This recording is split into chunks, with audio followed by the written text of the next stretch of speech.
En agosto de 1982, un caso estremeció a la Ciudad de México y rápidamente ocupó los titulares de la prensa. En una vivienda de escasos recursos ubicada en las faldas del Ajusco, ocurrió una tragedia que nadie en la zona podía imaginar. Dentro de aquella casa fueron encontrados sin vida 4 niños de entre 2 meses y 6 años. La noticia provocó una profunda conmoción entre los vecinos y pronto comenzó a circular una versión que resultaba aún más perturbadora. La principal sospechosa era su propia madre. Si quieres saber cuál podría ser la razón por la que esta mujer acabó con sus hijos, quédate hasta el final de este video. ¿Hasta dónde puede llegar la oscuridad que habita en la mente humana? Durante siglos, la mujer ha sido vista como símbolo de cuidado, vida y protección. Pero la historia también guarda otro rostro, uno mucho más oscuro. Porque, aunque cueste admitirlo, la maldad no entiende de géneros. Y en ocasiones, detrás de una sonrisa amable o de una vida aparentemente normal, puede esconderse una mente capaz de cometer los crímenes más fríos y perturbadores. En Mujeres Peligrosas analizaremos casos reales de mujeres que cruzaron esa línea de la que no hay regreso.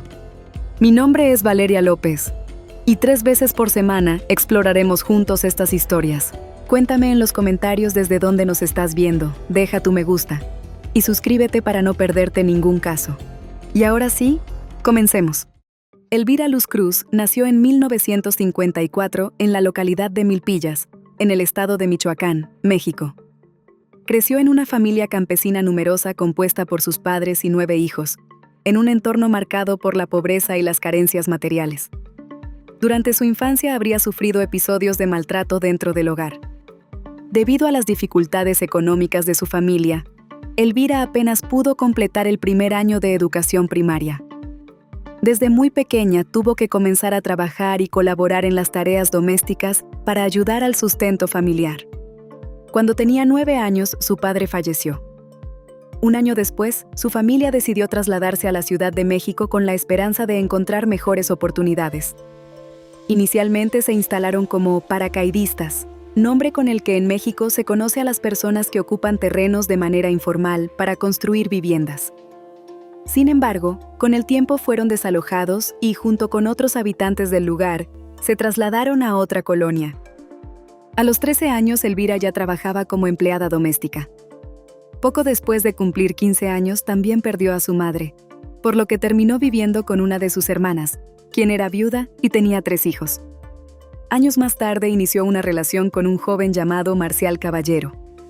Algunas versiones señalan que el hombre la abandonó cuando supo que estaba embarazada, mientras que otras sostienen que el embarazo fue consecuencia de una agresión sexual.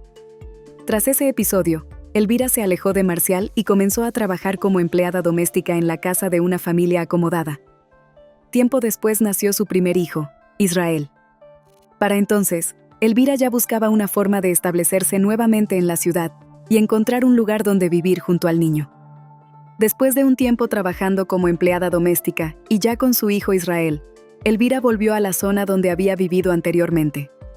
Mientras intentaba encontrar una forma de establecerse de manera más estable, se alojó temporalmente en la casa de una comadre.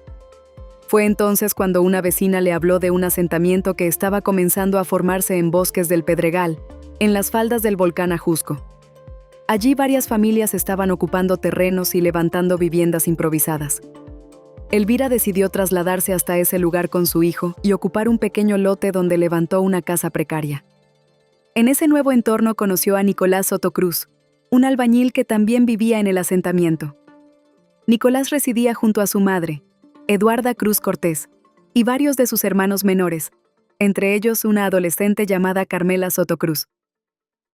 Con el tiempo, Elvira y Nicolás comenzaron una relación y terminaron viviendo juntos en la vivienda que él mismo ayudó a construir, en el terreno donde ella se había instalado. La familia creció con el nacimiento de 3 hijos en común: Eduardo, Marbella y María de Jesús Soto Luz, quienes se sumaron a Israel, el primer hijo de Elvira. A pesar de ello, la convivencia estuvo marcada desde el principio por la falta de dinero. Nicolás destinaba gran parte de su salario a su madre y apenas contribuía a los gastos de la casa. Ante esa situación, Elvira buscaba distintas formas de generar ingresos. Trabajaba por jornadas como empleada doméstica, vendía empanadas y realizaba bordados. Sin embargo, En varias ocasiones Nicolás y su madre acudían a los lugares donde Elvira trabajaba para recoger el dinero que había ganado. Como consecuencia, muchas veces ella terminaba sin recursos para alimentar a sus hijos y debía recurrir a la ayuda de vecinos de la zona. En ese contexto, las discusiones dentro de la pareja comenzaron a volverse cada vez más frecuentes. Los problemas dentro de la relación entre Elvira y Nicolás no tardaron en aparecer. Además de las constantes dificultades económicas, el comportamiento de Nicolás generaba discusiones frecuentes dentro de la casa, ya que el hombre bebía con regularidad y mantenía relaciones con otras mujeres. Las discusiones entre ambos eran cada vez más intensas y en varias ocasiones terminaron en agresiones. Nicolás insultaba y humillaba a Elvira frente a otras personas. Después del nacimiento de su hija Marbella, la situación se agravó y comenzaron a registrarse episodios de violencia física. En uno de esos momentos incluso habría intentado asfixiarla utilizando la cuerda de una persiana dentro de la vivienda. La tensión dentro del hogar aumentó todavía más tras el nacimiento de la pequeña María de Jesús, cuando Elvira decidió tomar anticonceptivos para evitar un nuevo embarazo. Nicolás interpretó esa decisión como una señal de infidelidad y la acusaba de querer salir con otros hombres. Con el tiempo, la violencia también alcanzó a los niños. Nicolás golpeaba a Israel, el hijo mayor de Elvira, a quien no consideraba parte de su familia y a quien acusaba de recibir un trato preferencial por parte de su madre. A este ambiente conflictivo se sumaba la presencia de Eduarda, la madre de Nicolás. La mujer nunca aceptó la relación y solía intervenir en las discusiones, generalmente apoyando a su hijo. Además, Eduarda obligaba con frecuencia a Elvira a ayudarle con trabajos domésticos pesados, como lavar ropa o limpiar. Elvira aceptaba hacerlo con la intención de evitar nuevos enfrentamientos dentro de la familia. La situación se volvió aún más difícil cuando Eduarda decidió quedarse con Eduardo, uno de los hijos de la pareja. El niño vivía con su abuela y tenía prohibido visitar a su madre. Cuando intentaba hacerlo, era llevado de regreso a la fuerza.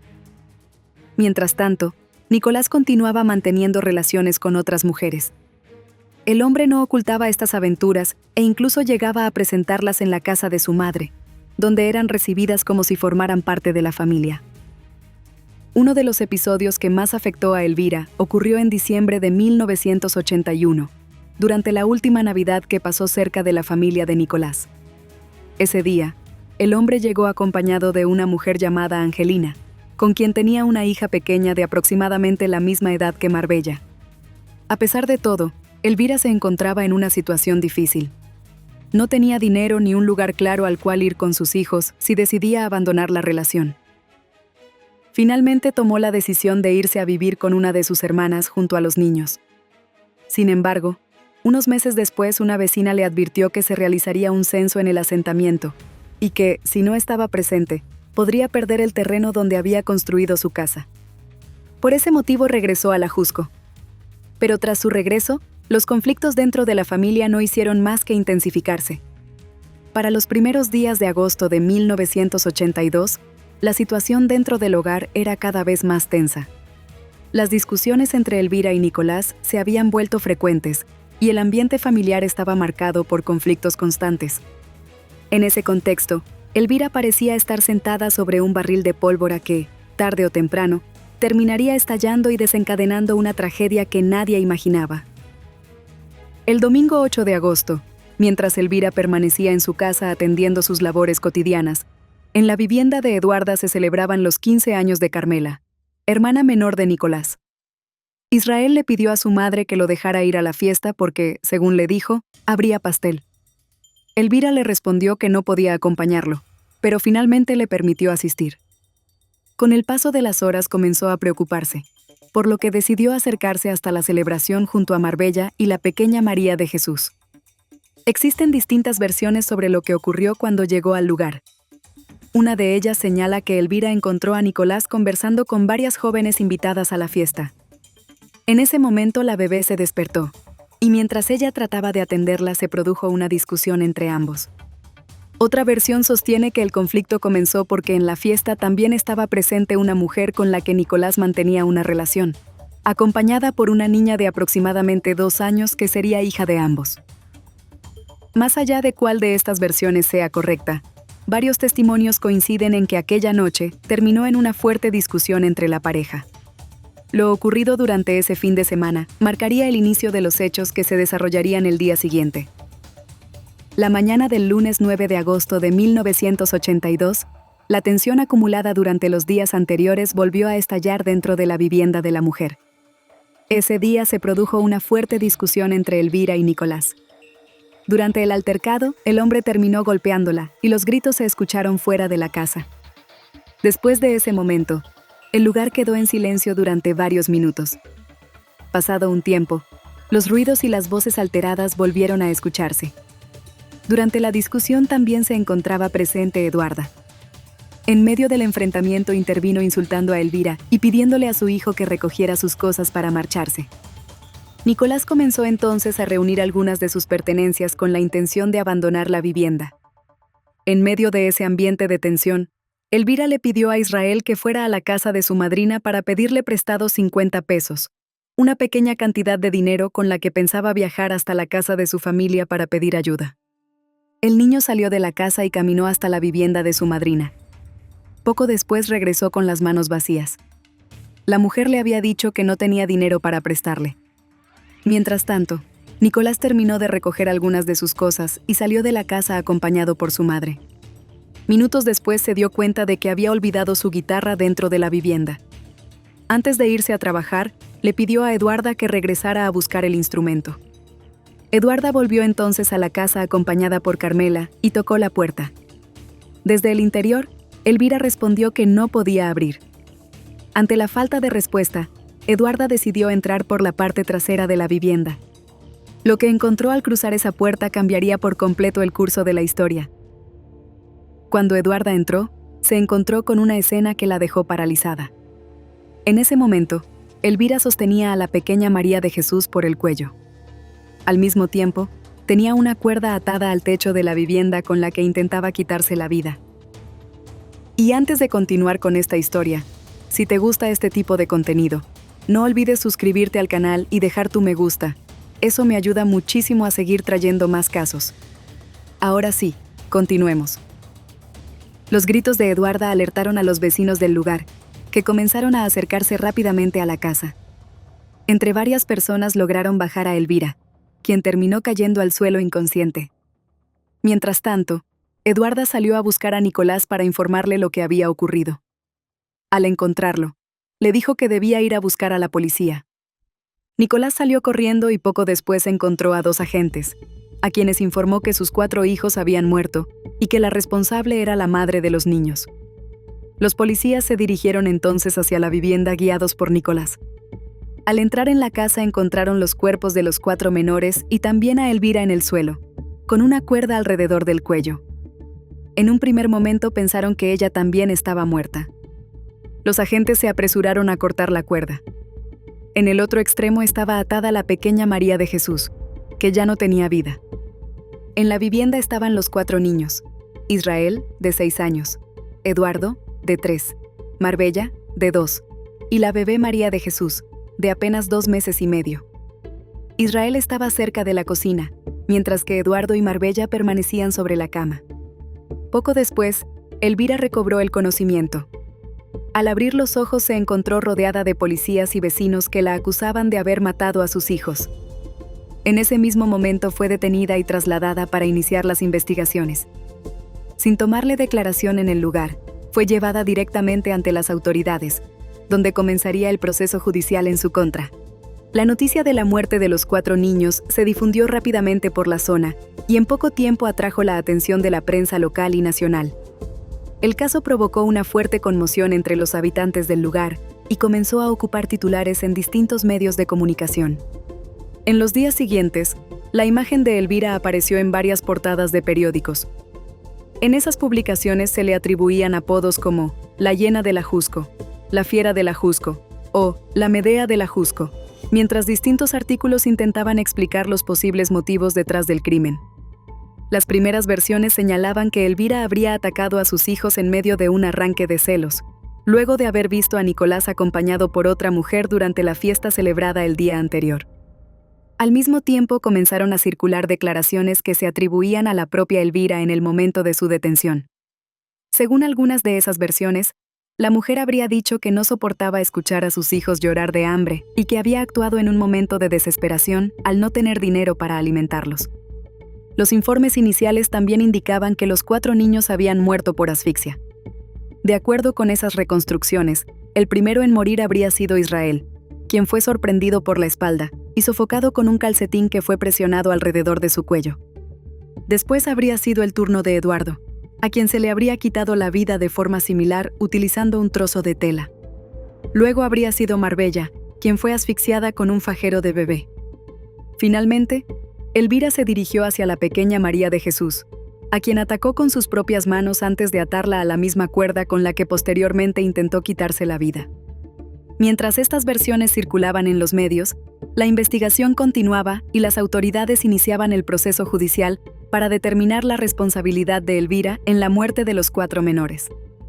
Tras el impacto inicial del caso, el proceso judicial contra la mujer comenzó a avanzar mientras el debate público alrededor de la tragedia seguía creciendo.